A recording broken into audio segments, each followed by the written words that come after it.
بسم اللہ الرحمن الرحیم۔ السلام علیکم۔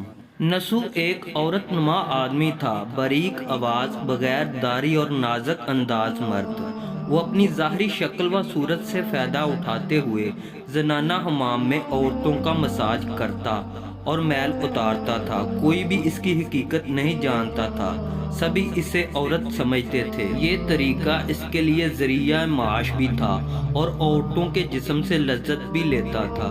کئی بار ضمیر کی ملامت کرنے پر اس نے اس کام سے توبہ کر لی، لیکن ہمیشہ توبہ توڑتا رہا۔ ایک دن بادشاہ کی بیٹی ہمام گئی۔ ہمام اور مساج کرنے کے بعد پتہ چلا کہ اس کا موتی ہیرا کھو گیا ہے۔ بادشاہ کی بیٹی نے حکم دیا کہ سب کی تلاشی لی جائے۔ سب کی تلاشی لی گئی، ہیرا نہیں ملا۔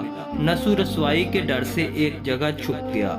جب اس نے دیکھا کہ شہزادی کی کنیزیں اسے ڈھونڈ رہی ہیں تو سچے دل سے اللہ کو پکارا اور اللہ کی بارگاہ میں دل سے توبہ کی اور وعدہ کیا کہ آئندہ کبھی بھی یہ کام نہیں کروں گا، میری لاج رکھ لے مولا۔ دعا مانگ ہی رہا تھا کہ اچانک باہر سے آواز سنائی دی کہ نسو کو چھوڑ دو، ہیرا مل گیا ہے۔ نسو نم آنکھوں سے شہزادی سے رخصت لے کر گھر آ گیا۔ نسو نے قدرت کا کرشمہ دیکھ لیا تھا۔ اس نے ہمیشہ کے لیے اس کام سے توبہ کر لی۔ کئی دنوں سے ہمام نہ جانے پر ایک دن شہزادی نے بلاوا بھیجا کہ ہمام آ کر میرا مساج کرے، لیکن نسو نے بہانہ بنایا کہ میرے ہاتھ میں درد ہے، میں مساج نہیں کر سکتا۔ نسو نے دیکھا کہ اس شہر میں رہنا اس کے لیے مناسب نہیں ہے۔ سبھی عورتیں اس کو چاہتی ہیں اور اس کے ہاتھ سے مساج لینا پسند کرتی ہیں۔ جتنا بھی غلط طریقے سے مال کمایا تھا سب غریبوں میں بانٹ دیا اور شہر سے نکل کر کئی میل دور ایک پہاڑی پر ڈیرا ڈال کر اللہ کی عبادت میں مشغول ہو گیا۔ ایک دن اس کی نظر ایک بھینس پر پڑی جو اس کے قریب گھاس چر رہی تھی۔ اس نے سوچا کہ یہ کسی چراغے سے بھاگ کر یہاں آ گئی ہے، جب تک اس کا مالک نہ آ جائے تب تک میں اس کی دیکھ بھال کر لیتا ہوں۔ لہٰذا اس کی دیکھ بھال کرنے لگا۔ کچھ دن بعد ایک تجارتی قافلہ راستہ بھول کر ادھر آ گیا۔ سارے پیاس کی شدت سے نڈال تھے۔ انہوں نے نسو سے پانی مانگا۔ نسو نے سب کو بھینس کا دودھ پلایا اور سب کو سیراب کر دیا۔ قافلے والوں نے نسو سے شہر جانے کا راستہ پوچھا۔ نسو نے ان کو آسان اور نزدیکی راستہ دکھایا۔ نسو کے اخلاق سے متاثر ہو کر تاجروں نے جاتے ہوئے اسے بہت سارا مال بطور تحفہ دیا۔ نسو نے ان پیسوں سے وہاں کنواں کھدوا دیا۔ آہستہ آہستہ وہاں لوگ بسنے لگے اور عمارتیں بننے لگیں۔ وہاں کے لوگ نسو کو بڑی عزت اور احترام کی نگاہ سے دیکھتے تھے۔ رفتہ رفتہ نسو کی نیکی کے چرچے بادشاہ تک جا پہنچے۔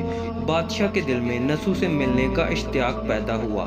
اس نے نسو کو پیغام بھیجا کہ بادشاہ آپ سے ملنا چاہتا ہے، برائے مہربانی آپ تشریف لے آئیں۔ جب نسو کو بادشاہ کا پیغام ملا اس نے ملنے سے انکار کر دیا اور معذرت چاہی کہ مجھے بہت سارے کام ہیں، میں نہیں آ سکتا۔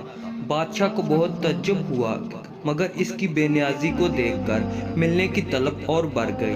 بادشاہ نے کہا کہ اگر نسو نہیں آ سکتے تو ہم خود اس کے پاس جائیں گے۔